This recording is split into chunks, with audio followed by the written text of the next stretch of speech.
Hi, welcome to part 3 of the onboarding journey. Remember in the last video, I showed us how we can create different locations. I've created front desk, 3 clinic locations. Let's create a ward location in this video. I'll click on add, and let's say the name of the location is general ward. Choose the ward type, which is ward, and create location.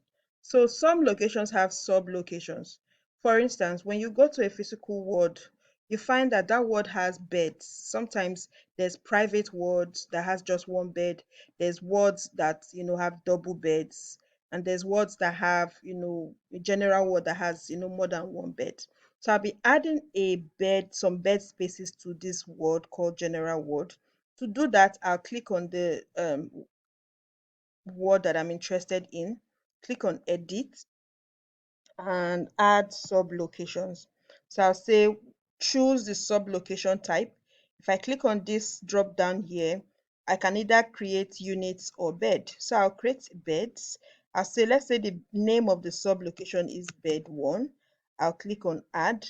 I'll change the name to bed 2. So you can add as many beds that are in that room, so that if you have up to 10 beds in that room, you would not be admitting 11 patients to that room.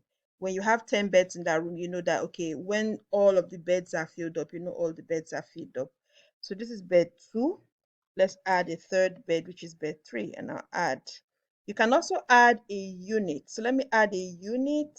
Let me say, let's say there's a private unit in this ward. So let me say private room. I'll add, and that's it. Update. So what we've just done is add some beds and some units to that location. You can have more than one ward location. You can have add a laboratory location. And so this is important because if you run a lab, if you run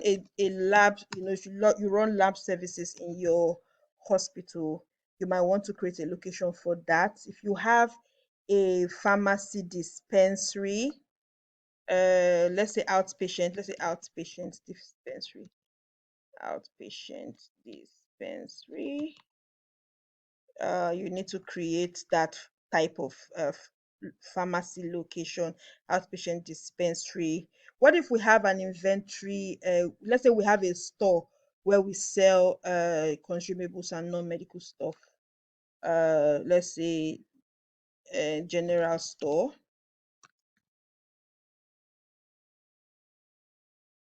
I'll say the type of um, location would be inventory. I can find that here. Okay. So let me create another type of. Okay, that's it. Store, and I'll create. So I've just created locations here. I will. So the next step is to create employees. You will now see how these locations apply. So I've gone to employee page now. You can see currently the first employee is usually the admin of the organization. I need to add a new employee. So the first employee I will add is Mary Mary Joseph. Let's say Mary Joseph. Okay, let's say Mary Jo. Mary Jo is the front desk. Let's say she's the front desk officer. Her profession, she's an administrator. Phone number, let's use this. Email, so let's say Mary at hallmed.ng.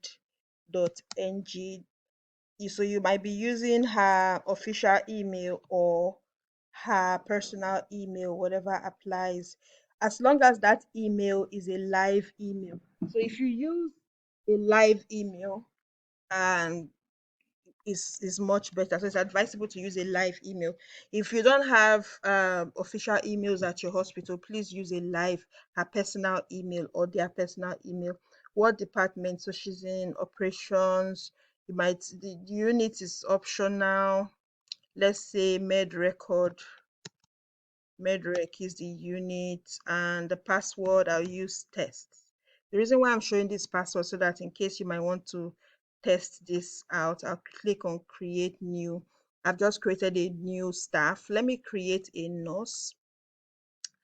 Let's say this nurse name is Johnny B, and John is an RN nurse. The profession RGN, right? RGN nurse, registered nurse. Let's say the phone number is this. Email, so we'll say b at callmed.ng. Again, another live email. Department, let's say clinical services. Let's say it's a clinic. She works in the clinics, and the password again will be tests. I'll use just these two employees to demonstrate what I need to demonstrate. So now we've created these employees. We need to assign to them roles and locations. The reason why we assign to them roles is because it would determine the view that they get when they log into the platform. If I assign to this person, which is, sorry, to Mary, who is our front desk person, I'll click on her profile.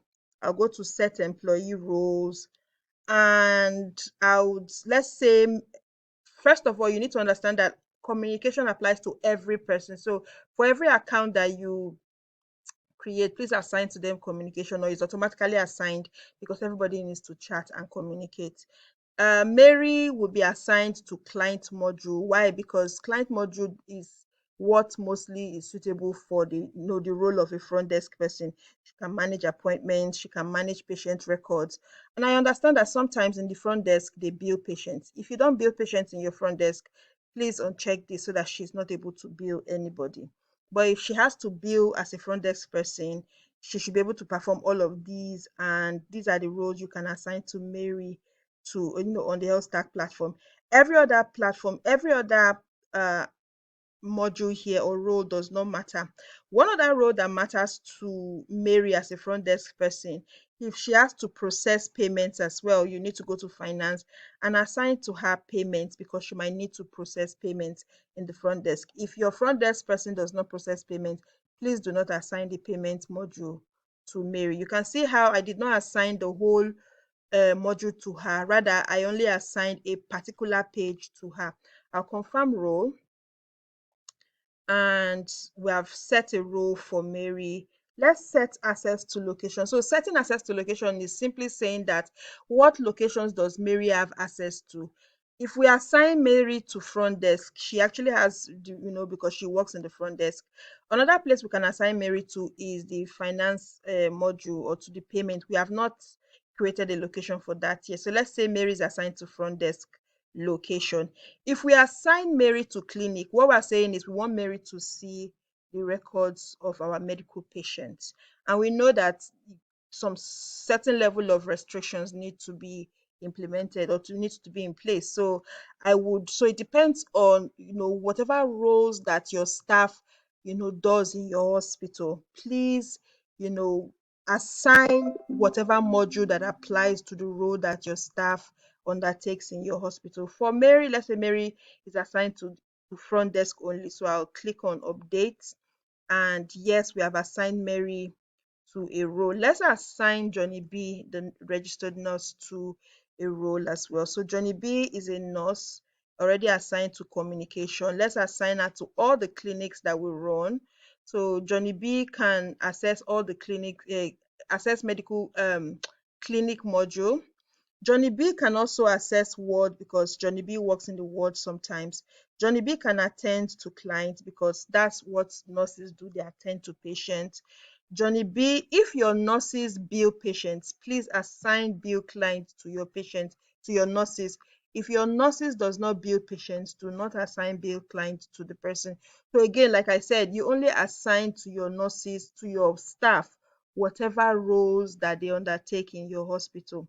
For the case of Mary, Mary works in the clinics, Mary works in the wards, Mary can attend to a patient, Mary can let's say Mary can also work in the theater as well.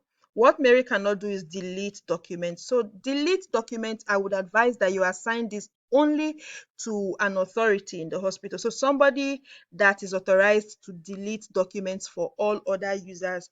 I would usually say the admin or to a senior doctor in the hospital. So let's say a junior doctor creates a document for a patient and that document needs to be deleted, or because there was an error, there was something that is amiss in that document, only an authorized person can delete that document. So please assign delete document to somebody who you feel like is an authority that could have the power to delete. You can leave that right to your admin so that only the admin can delete, but it has to be somebody that is trusted, somebody that does not do shady kind of things.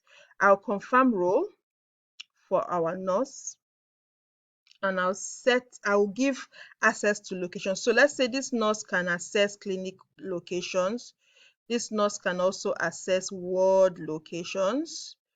And this nurse can also so there's no theater, so I'll just leave it at clinic and ward, and I'll update. And this is how you create employees and assign roles to your employees. I'll rush this now. The next step is to configure your email. You need to configure your email because you need to be able to send out emails to your patients or to your HMOs, as the case may be. I'll say, okay, the username for this thing is obey at healthstack.africa. Let me enter my password. Let me say this is my password.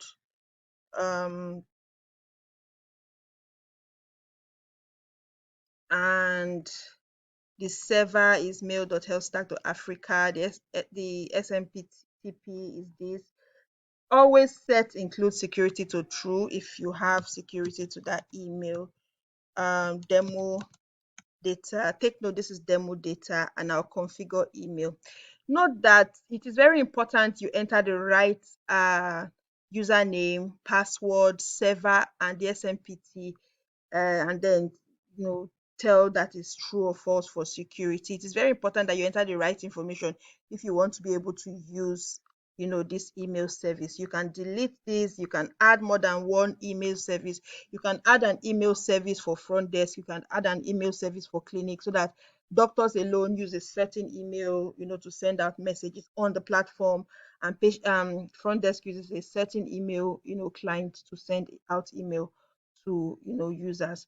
These are all the steps that you need to onboard your clinic.